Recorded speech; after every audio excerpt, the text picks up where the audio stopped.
Okay, so what if I told you that you spend a huge chunk of your day selling? And no, I don't mean even if your job title has anything to do with sales. We're about to jump into this really transformative idea from author Daniel Pink, which is that selling is actually a fundamental and super misunderstood part of just being human. So when you hear that word sales, what's the first thing that pops into your head?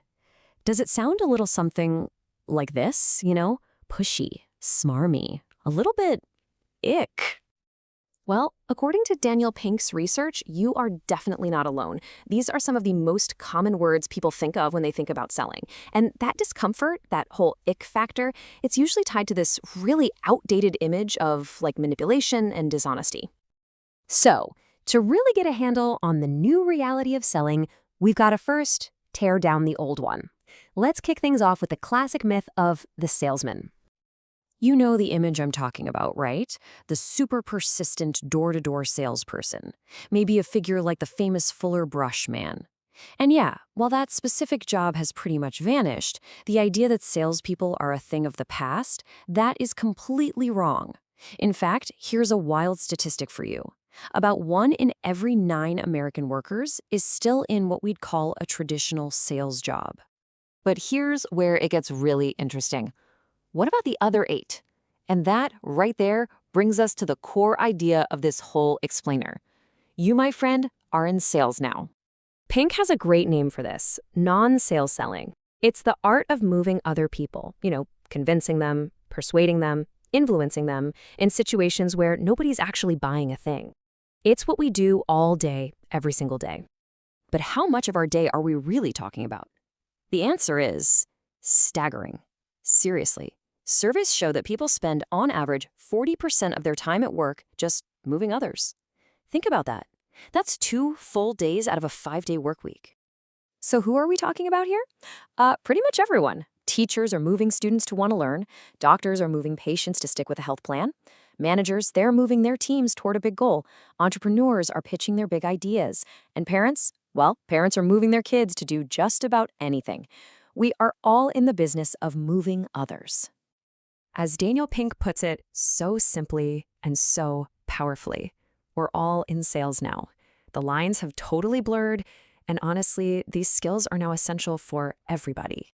Okay, so if we're all in sales, does that mean we all have to become those pushy, smarmy people we were just talking about? No way. Absolutely not. The game has completely changed. It's time to learn the new ABCs. Just think about how things used to be, right? The seller had all the information, they held all the cards. Pink calls this information asymmetry. The rule of the game was basically buyer beware. But today, whoa, the script has completely flipped. We live in a world of information parity.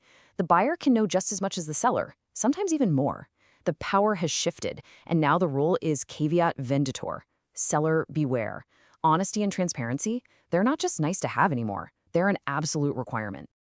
This new reality just makes that old, aggressive sales mantra, you've probably heard it in movies, ABC, always be closing, it makes it totally obsolete. That whole approach just falls flat when the person you're talking to has the entire world's information right there in their pocket. So this new world demands a new framework. Pink completely tosses out the old ABCs and gives us 3 brand new ones that are perfect for our time: attunement, buoyancy, and clarity. All right, so what do these new ABCs actually look like when you put them into practice? Let's break them down and turn them into a real usable skill set. First up, we have attunement. This is all about taking someone else's perspective. It's the ability to really get in sync with another person, to see the world from where they're standing. It's about understanding them, not just trying to overpower them with your own point of view. And check this out. Here's a fascinating little insight that just flips a common belief on its head. We all tend to think the best salespeople are those super outgoing extroverts, right? Wrong. The research actually shows it's the ambiverts. The people who are kind of in the middle of the introvert-extrovert scale, who are the most effective. And why is that? Well, it's because they have a natural sense of when to talk and, more importantly, when to just shut up and listen. They are just naturally better at attuning to others. So the second essential quality is buoyancy. And let's be real. Anyone who's trying to move others is going to face a whole sea of rejection. Buoyancy is what keeps you from drowning in all that. It's all about resilience, about having grit, and about keeping a sunny outlook even when you hear the word no over and over again. And here's a brilliant and kind of counterintuitive tip for building that buoyancy. So instead of just pumping yourself up with declarations like, I can do this, try asking yourself a question. Can I do this? It sounds weird, but the research shows this interrogative self-talk actually works better. It's because it makes your brain start searching for answers and strategies, and that builds a much deeper intrinsic motivation. And finally, C stands for clarity. Look, in a world that is just overflowing with information, the real value isn't in just giving people more data, it's in helping them make sense of it all. It's about becoming a problem finder, not just a problem solver. And this really gets to the core of what's valuable today. Helping someone figure out the right problem to solve is often way more important than just throwing a solution at the wrong one. Clarity is about lighting up the path forward for someone else. So, there we have it, our new ABCs: attunement, buoyancy, and clarity. But what's the whole point? What's the ultimate goal that ties all of this together? Well, it really comes down to one simple, powerful idea: serve.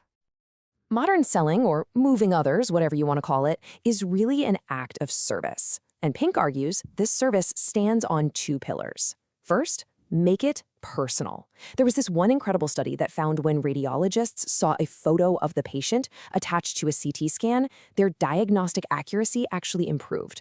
Just seeing the human being made a huge difference. And second, make it purposeful.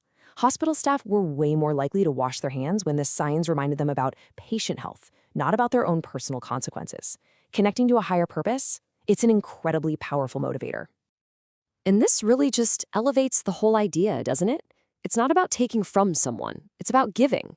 It's about convincing them to part with their resources, whether that's their time, their money, or their effort, because you genuinely believe it's going to improve their life in the end. And so that brings us to the final and maybe most important question. This should be the ethical compass that guides every single interaction where we're trying to move someone. Just ask yourself this: if they say yes, will they actually be better off? If the answer is yes, then you're not just selling, you're serving.